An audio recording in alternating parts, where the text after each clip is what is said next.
Siguiendo con el programa, igualmente se presenta la doctorante Lowell Caicho, psicóloga con mención en clínica por la Universidad Nacional Federico Villarreal en Perú, candidata a doctora del Instituto en Investigaciones Cerebrales por la UB México, miembro fundador de la Asociación Peruana de Liceo Contextual, con formación en terapias contextuales en CITCO Argentina, contando con una especialización en trastornos del lenguaje y modificación de conducta por la Universidad Nacional Enrique Guzmán y Valle, La Cantuta, Perú, y experiencia en atención a familias y niños con discapacidad como modificadora de conducta, así como psicoterapeuta cognitivo-conductual y contextual en adultos, en la práctica privada.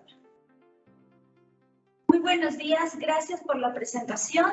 Y quizás las diapositivas que les traje el día de hoy son para enfocarme más en un aspecto metodológico, complementando lo que les presentó mi compañero de laboratorio Bernardo hace unos minutos. Quise titular esta presentación como una estandarización de una prueba conductual de forrajeo en el modelo que trabajamos de autismo inducido por administración de ácido valproico en peces cebras adultos.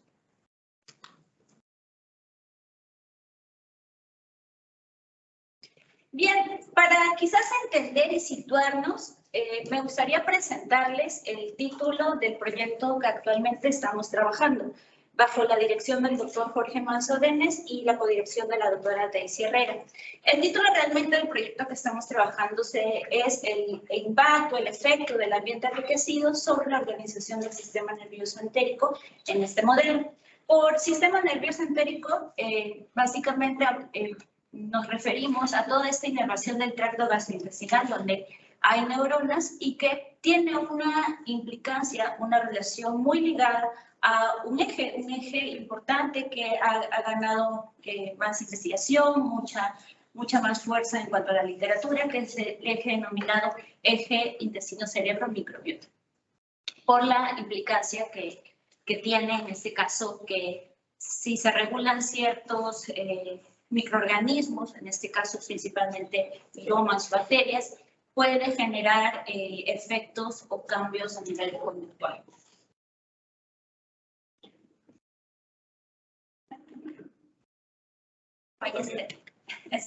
Bien, en esta lámina, de hecho, es una lámina que puede resumir de manera de difusión para poder comprenderlo mejor.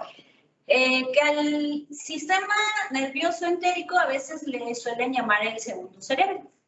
¿Por qué? Porque tiene básicamente una cantidad grandísima de neurotransmisores que compartimos con los neurotransmisores del sistema nervioso central. Todos los que conocen, dopamina, GABA, serotonina, también lo podemos encontrar en el tracto gastrointestinal. Bien, ¿cómo quizás tiene que ver el sistema nervioso entérico con propiamente el TEA? Bueno, en diversas cohortes, en diversas investigaciones se ha podido encontrar que existe una alta comorbilidad de trastornos gastrointestinales. Por ejemplo, el reflujo, per se, diarreas, o también en inglés lo pueden encontrar como constipaciones. Y, por ejemplo, síndromes relacionados con la ausencia de ganglios en la región más distal del tracto, que es la región del colon. Todos estos trastornos, por ejemplo, que reportan principalmente los cuidadores y los padres, se ha podido observar en modelos animales, por supuesto, y en algunos casos a través de biopsias en seres humanos, que existiría una relación. Es más, cuando se lleva esto a experimentar con animales, probablemente esté implicado la mutación de un gen denominado CHD8, que es un gen que está en relación a la diferenciación de ciertas neuronas entéricas en los estadios tempranos. Bien, entonces el modelo animal de este estudio, pues hemos ido desarrollando a través del estudio de este pez, como bien les explicaba Bernardo, un pez pequeñito, de hecho que viene de Asia y que quizás tú lo puedes encontrar en un acuario, que tiene una homología genética, es decir, compartimos muchos de los genes. Generalmente, la manera que se ha estudiado el genoma, compartimos alrededor del 70%, incluso algunos investigadores dicen del 80%. La forma del ambiente enriquecido de manera muy esquemática, pues es las condiciones que los tenemos en el laboratorio para experimentar, es una condición estándar, es decir, cuidando obviamente la calidad de agua y los aditamentos, pero sin estructuras físicas. Como les decía mi compañero también, hay una variedad de entender al ambiente enriquecido como estructural, nutrimental, social, pero específicamente a este hago referencia como el estructural, es decir, los aditamentos como plantas, los colores que también influyen en los peces y sobre todo el tipo de altura de las plantas que puedan colocarse en la pecera. Muy bien, esto más adelante lo vamos a observar.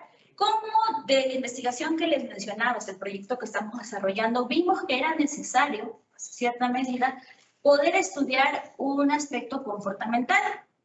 Porque si bien es cierto, con muestras histológicas muy similares a las que mi compañero les mostró, que es también lo que estoy realizando, nos preguntamos, ¿pero qué está pasando a nivel comportamental? ¿Qué dice la literatura? Y cuando fuimos a buscar la literatura, realmente en este modelo no se ha reportado mucho sobre el comportamiento o forrajeo relacionado a la alimentación, para la redundancia. No me quiere hacer caso, ahora sí. Ok. Ok. Muy bien, esta definición pues seguramente no es tan nueva para ustedes. De acuerdo a lo que sostiene la revisión del DSM-5, pues generalmente nos indican que el TEA está dentro de la gama de los trastornos del neurodesarrollo y se va a caracterizar por presentar un déficit en esta interacción social, también acompañado de una comunicación deteriorada, específicamente en las áreas del lenguaje como el lenguaje pragmático, y patrones restrictivos y repetitivos de comportamiento, intereses o actividades. Hasta ahí quizás nada nuevo. Lo que les mencionaba hace un momento, ¿no? En la famosa triada donde el TEA pues, se encuentra en este diagrama de Venn, en el centro vamos a observar que pues hay una relación con estos déficits sociales, esta discapacidad en el lenguaje, obviamente es un espectro, no se va a presentar en todas las personas, y conductas de tipo repetitivas o también lo pueden encontrar como en la literatura como estereotipadas. Pero a la vez, o sea, es muy grande todas las comorbilidades que se presentan en el TEA.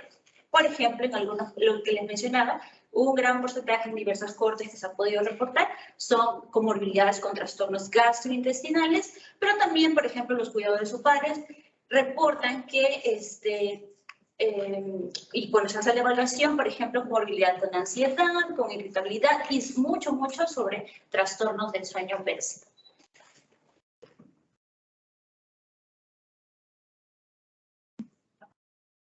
Entonces, como Bernardo se los explicó, con la administración de este fármaco se pueden modelar ciertos fenotipos similares al TEA. Es incorrecto decir que un pez pues, sea autista como tal. Es un modelo que, por lo tanto, por ser un modelo animal, va a cumplir con ciertos patrones de la validez, sea una validez ecológica, sea una validez de tipo predictiva. Entonces, con los diversos experimentos que ya se han hecho en otros laboratorios, se ha podido estudiar al pez cebra, es decir, en un estadio muy temprano, que son en las larvas, y propiamente en adultos, donde se ha podido observar que presentan comportamientos similares al TEA, donde muestran, por ejemplo, una conducta locomotora hiperactiva, que aquí hace referencia, o su definición operacional es que está relacionado con un espontáneo que es casi errático, y se ha podido realizar a través de 4 pruebas de tipo llamadas de las conductas sociales. Entonces, en estas pruebas, por ejemplo, se exploraron con 4 test, que son la de luz, oscuridad, la de banco de peces o Schwanling, la de ataque al espejo, que está más relacionada a una prueba de agresividad, y la de contacto social. Estas en larvas, y básicamente en esta es una caja Petri, de más o menos, siempre se me olvida la cantidad, de 6 por 8 creo que es. Sí, de 16, bueno, de 16. Y, por ejemplo, parte de la caja Petri, que es este círculo, se tapa por la mitad, en donde una mitad se pone una larva, y vamos a ir viendo en un periodo de tiempo por qué área permanece más esta larva, si la área oscura, por el área clara. A eso se le llama esta prueba. Y la de Schwalling es, por ejemplo, si en larvas nada más con este patrón de banco de peces. Esto se puede observar muchísimo mejor, obviamente, en adultos, pero se demostró que básicamente cuando se les administra el fármaco hay una tendencia de que estas larvas naden de manera más dispersa. Sobre ataque al espejo, básicamente también se tiene un recipiente muy semejante a una caja Petri, donde, pues, como dice la prueba, hay un espejo y se va haciendo el tracking de su movimiento. Y a medida que, por ejemplo, el espejo está aquí y la larva que más hace este movimiento, no de golpearse per se, pero sí de estarse yendo a esta zona, una preferencia como tal, significa de que probablemente esté presentando conductas más agresivas o tipo agresividad, para ser más exacta. Y sobre la del contacto social, básicamente en esta caja Petri de 6, se coloca una larva y se coloca una larva de estímulo muestra, donde la larva que estás estudiando, que estás observando, si se acerca a su conespecífico, a la larva vecina, significa que quiere pasar, bueno, no se quiere, porque eso sería antropomorfizar, ¿no? Pero hay una predisposición a observar a la otra larva.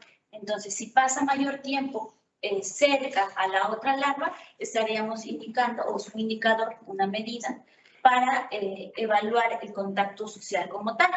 Y en adultos, pues estas pruebas también se han intentado replicar y se ha podido observar que hay un decremento de la interacción, por ejemplo, en conductas como la de banco de peces, es decir, ya no nadan en conjunto, sino son por determinados momentos, no es tampoco que lo dejen de hacer, pero lo usual es que los peces cebra pues naden casi todo el tiempo juntos, incluso cuando se les administra el alimento. Y las conductas tipo ansiedad, que son diversas, por ejemplo, sobre en este caso si son adultos, si nadan más por la periferia de la pecera, de la arena o del tanque, o si nadan, por ejemplo, más en la parte superior. Entonces se dice, por ejemplo, que los peces que presentan más ansiedad, o por lo menos cuando estamos grabando el primer minuto, por lo general tiene una conducta muy similar a las ratas, cuando las colocas en la caja. Es de irse a las periferias y luego a medida que pasan los segundos, pues ya empieza a hacer cruces por el centro del campo de la arena, o en este caso la pecera como tal. Muy bien.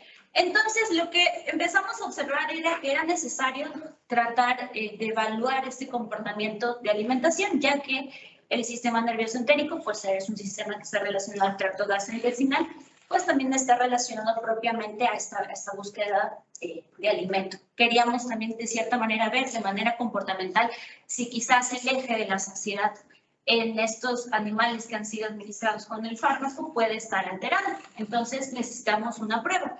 Pero en la literatura encontramos una prueba y la tratamos de adaptar, que es la prueba de Nielsen y colaboradores, que es una prueba que se realizó para poder observar justamente esta búsqueda de alimento, cuando ellos en este caso le administraron otro fármaco, el citalopram, para reducir ciertas conductas en este peso. Entonces nos basamos en esta prueba y en la literatura, en esta búsqueda de literatura, observamos que la teoría del forrajeo óptimo, o por sus siglas en inglés OFT, pues básicamente tiene tres postulados o características. La primera es que generalmente cuando se habla de animales, para hacer un forrajeo óptimo, pues recurrimos al principio biológico de la homeostasis. Y eso quiere decir de que pues el animal tiene que gastar menos energía, bueno, equilibrar de lo que va a consumir, o en este caso va a comer. Entonces, a medida que un pez, por ejemplo, es un pez silvestre, que son en charcas de Indonesia, de Asia, pues tiene depredadores más grandes. El tamaño de un pecero alrededor es más o menos de 3 centímetros.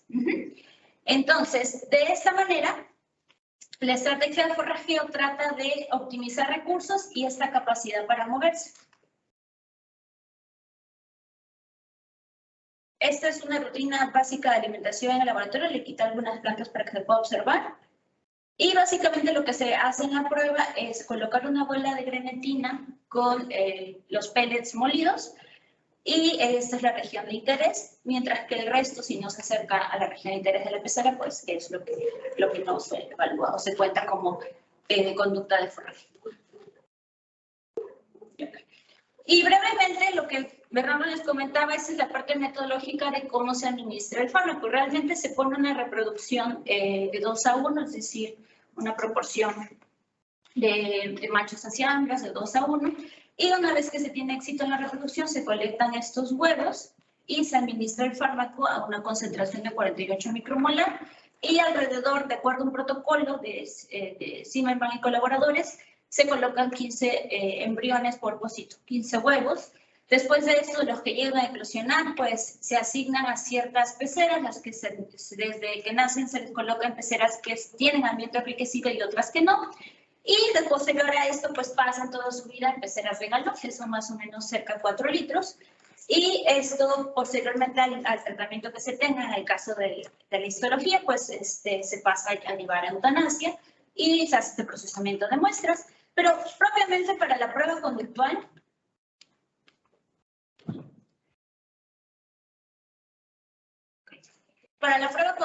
pues básicamente les explicaba que llega hasta su etapa adulta y la pecera se considera hasta los posterior a los 90 días post-fertilización. Y en este caso, en el primer experimento que estuvimos estandarizando, pues se presenta la bola de forraje, es decir, el alimento, previamente que ya lo conocía el pez, se le presentó para que no sea un estímulo novedoso cuando se corre la prueba, y posteriormente se hace la grabación para poder hacer propiamente el tracking. Bien, simplemente las dimensiones de la pecera, pues es una pecera de 23 por 11 por 15.5 en la cual se corrió la prueba de cristal, y además la bola, el primer experimento solo se colocó en el centro de la pecera y las grabaciones se hicieron a través de una cámara web, y la bola de diámetro mide 3.3 centímetros. Y aquí quizás me voy a tener que hacer unos segundos. Generalmente, cuando estudiamos comportamiento, a veces desde las neurociencias o cuando estamos dentro de un campo, somos muy restrictivos, porque la ciencia de cierta forma es hasta cierto punto reduccionista, porque tenemos que siempre estar definiendo de manera operacional cómo mides un comportamiento. La analogía de la película trata de explicar, por ejemplo, cuando vemos una película, o por lo menos cuando antes se realizaban así una serie de fotogramas, y cuando estudiamos el comportamiento, y quizás usando las palabras del doctor Rives, pues a veces se descuidan porque solo se estudia unidades discretas del comportamiento. Entonces, la propuesta generalmente siempre estudiar en un continuo. Y esto no tiene por qué estar distanciado, peleado con las neurociencias, porque de hecho necesitamos para comprobar lo que podemos observar, por ejemplo, en tejidos, también hacer estos registros de comportamiento como tal. Entonces, de acuerdo a lo que el doctor Rives propone, pues eso, el registro continuo a través de las videograbaciones, por lo menos un segmento, sería más un análisis de tipo molar. Bien, la grabación de conducta, el primer experimento fue, como les mencionaba, una vista desde arriba, vista topo cenital, y de tal forma veíamos que el pez se acercaba a esta bola de forraje. Para realizar propiamente el análisis de los datos, se utilizó el software del ID Tracker, junto con la licencia que la UV tiene, que es la del MATLAB, pero la versión 2014, para que pueda ser compatible con el programa. Y también se usó un código en R, del doctor Ruiz y colaboradores, que se publicó el año pasado, para justamente hacer mediciones de estas medidas molares.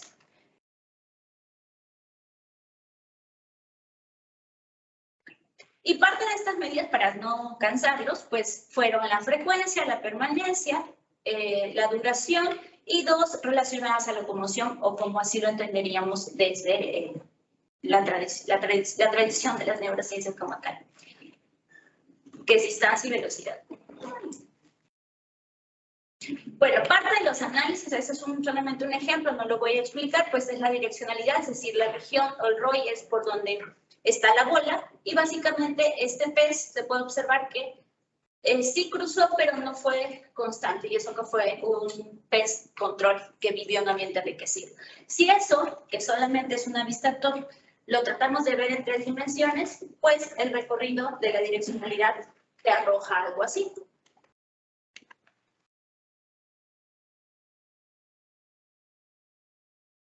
El segundo experimento que se nos ocurrió justamente es ver si las variables, por ejemplo, de ayuno y sin ayuno, para ver efectivamente que el pez pues esté respondiendo a los estímulos del alimento.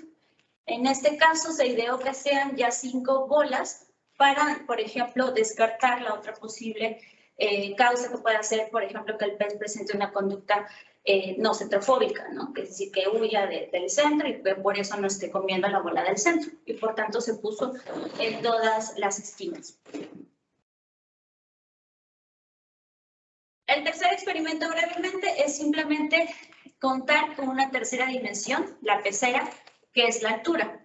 Entonces, se sincronizaron ambas cámaras con un sonido para poder grabar al mismo tiempo, desde la vista de arriba, cenital y la vista frontal.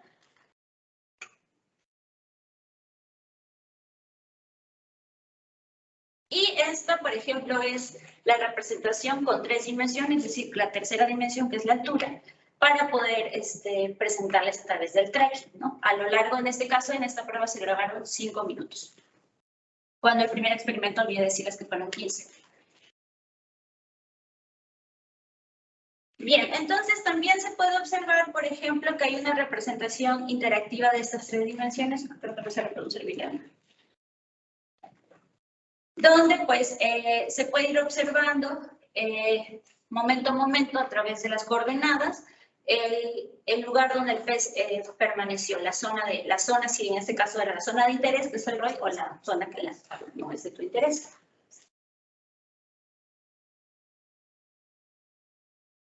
Algunas de las referencias. Y ya nada más para terminar y pasar a las preguntas, si es que queda alguna, pues felicitarlos por el 20 de marzo, que fue hace el lunes, ¿verdad? Por el Día Mundial del Análisis del Comportamiento. Es una imagen creo que saqué del liceo. Y ya para terminar, bueno, agradecer pues al doctor Jorge Ruiz y a Darwin, porque fueron los que básicamente me ayudaron mucho para hacer el tracking como tal y hacer los análisis de los videos, y sobre todo en R. También a mi director, el doctor Jorge, a mi codirectora, la doctora Daisy, a mis sinodales, la doctora Rebeca, doctor Genaro, doctora María Elena, y al equipo de LIS, especialmente a nuestros vecinos de electrofisiología, porque pues también nos apoyan con el cuidado de los animales. Y creo que con eso sería todo. Sí, muchas gracias por su atención.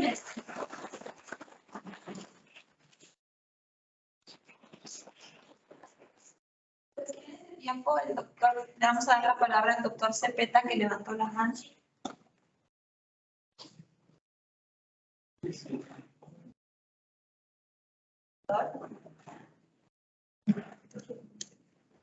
Hola.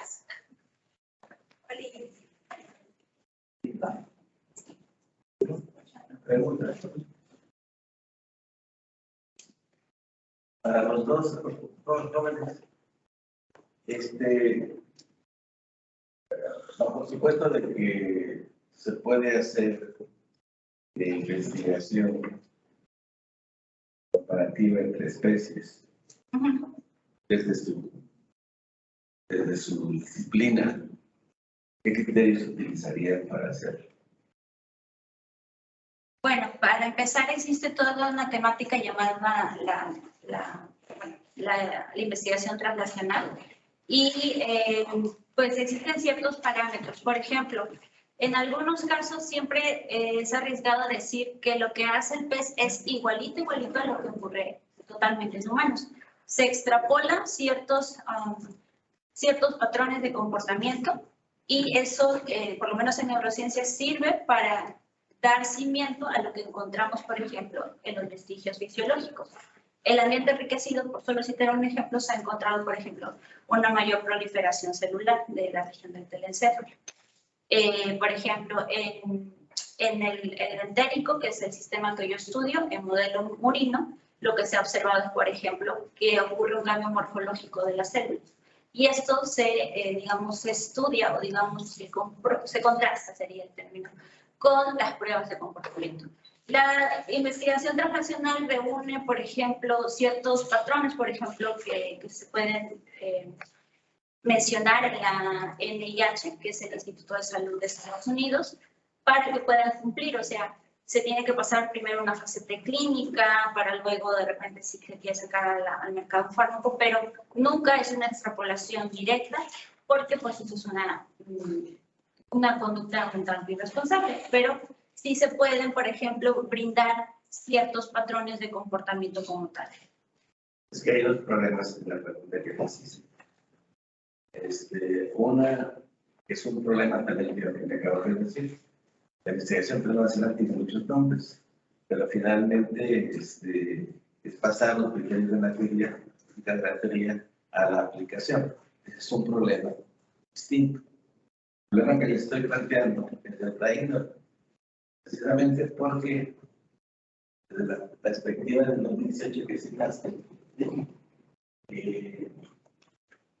tenemos problemas para generar una investigación comparativa, porque la pregunta es que se compara, bajo qué criterios se compara. Entonces se requiere de dos modelos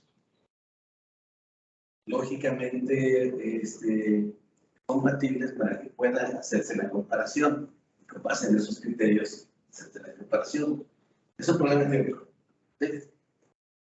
Entonces, ese es un problema que resulta precisamente de los últimos planteamientos que se están desarrollando. No quiere decir que no sea imposible, por eso les pregunté qué criterios utilizan ustedes.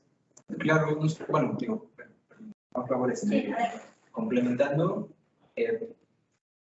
partimos, por ejemplo, en nuestro caso, porque sí es incluso algo que nos critica de otro tipo de especies. Partimos de incluso la C como tal, ¿no? Partimos de cuestiones biológicas para empezar a hacer esta pertinencia. Elegimos esta especie por, como dijo mi compañera, ¿no? Homología genética, homología incluso neuroanatómica, ¿no? y pertinencia evolutiva también. Y ya pasar a la parte, digamos, conductual, pues intentamos solventarla como mejor nos da a entender, ¿no? O sea, realmente no es una propuesta definitiva y que sea totalitaria, ¿no? Para poder establecer estas comparaciones. Simplemente utilizamos los mismos criterios que se utilizan para analizar otro tipo de especies y tratamos de llevarlo al trabajo con nuestra especie de interés, ¿no? Con el pez. Y para el regreso, de nuevo, a pasar de la especie al humano, es realmente el único más grande, ¿no? De hecho, en nuestro laboratorio se trabaja al respecto. Hay gente trabajando con humanos, algo similar al ambiente enriquecido, pero es con otro tipo de estímulos musicables, estímulos sensoriales, incluso se ha trabajado con estimulación táctil y otros, digo ahora sí que sean analogías o homologías respecto a lo que trabajamos en ambientes enriquecidos, ¿no? Porque, pues digo, a primera instancia brinca la diferencia de que somos animales que no somos acuáticos. Entonces, ahí, y que no nos estamos manejando todo el tiempo en 3 dimensiones, nuestro movimiento es de 2 dimensiones, ¿no? No volamos. Pues. Pero es un problema. Y que son prácticos, ahí es técnico, ¿no? Sí, sí. Pero no, pues, sí, yo le diría que entonces a veces que como hemos intentado hacerlo, se propone, ¿no? No es una propuesta totalitaria, ¿no? Que permita trasladarse incluso a otros partes. Yo digo. Gracias por la pregunta. ¿Alguna otra más? Sí, doctor. Entonces, pues bueno, muchas gracias. Sí, doctora.